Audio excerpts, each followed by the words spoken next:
I'm Brock Baldridge. Oklahoma State women's basketball was in action last night, and the men's team hits the road later tonight in Fort Worth. We'll provide the updates from both teams. Both Cowboy baseball and Cowgirl softball have released their final schedules for the upcoming season. Plus, the Super Bowl's right around the corner. Both contending teams are finishing up their media days. And hey, NCAA football video games are making a comeback. It's all coming up next on the Sports Report.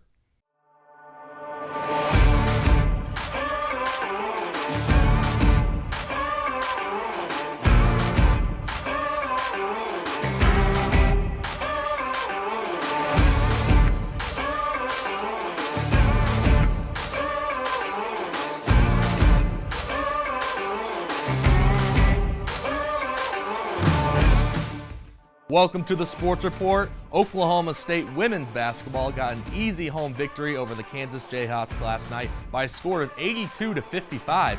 Natasha Mack and Lexi Keys led the way by both scoring 19 points each in this game. Natasha Mack recorded a double-double by getting 19 rebounds, while Lexi Keys was 4 for 6 beyond the arc in three-point makes. The Cowgirls will be preparing for an exciting Bedlam matchup next Saturday at 7 p.m. against rival Oklahoma right here in Stillwater.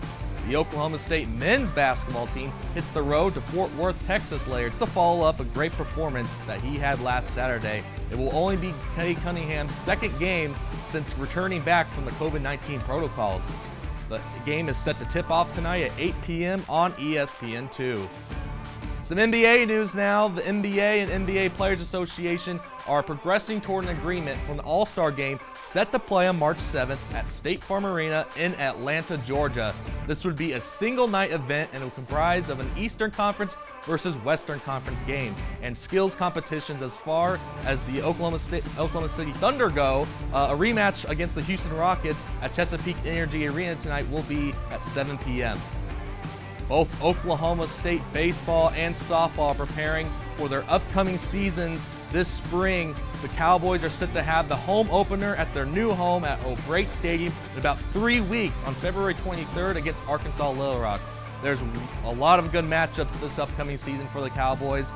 Opening week begins February 23rd through the 24th. The Pokes will host Arkansas Little Rock. March 12th through the 14th, the Cowboys will host the defending College World Series national champions, the Vanderbilt Commodores. And they will host some Bedlam games on March 30th and April 30th, and Texas between April 23rd and the 25th. As for the Cowgirl softball home opener, that won't begin until March 5th against the University of Omaha. They won't begin to host their Bedlam games until May 7th through the 9th. Super Bowl 55 is only 4 days away. Players and coaches are preparing for the big game. Quarterback Patrick Mahomes and the Kansas City Chiefs are looking to become the first back-to-back Super Bowl winner since the 2004-2005 New England Patriots, while Tampa Bay Buccaneers 43-year-old quarterback Tom Brady looks to become the second quarterback in NFL history who wins 2 Super Bowls with 2 different teams. The media days are coming to a close, and each head coach was asked what they would do if they won the big game. Buccaneers head coach Bruce Arians said, end quote, "We'll have to find an adult beverage and have a good time," end quote. As for the Chiefs head coach, he responded, end quote, "I'll need a double cheeseburger if we win," end quote.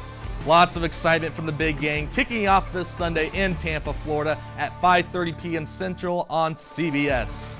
And hey, how about this? After an 8-year hiatus, EA Sports has officially announced it's bringing back NCAA college football video games.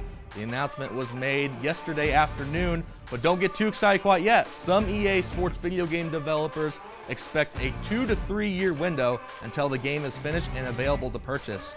But definitely a very exciting news for those who have waited for this announcement for years, including myself. That's all we have for the Sports Report. I'm Brock Baldridge. Thank you so much for watching. Be sure to tune in tomorrow for the Sports Report.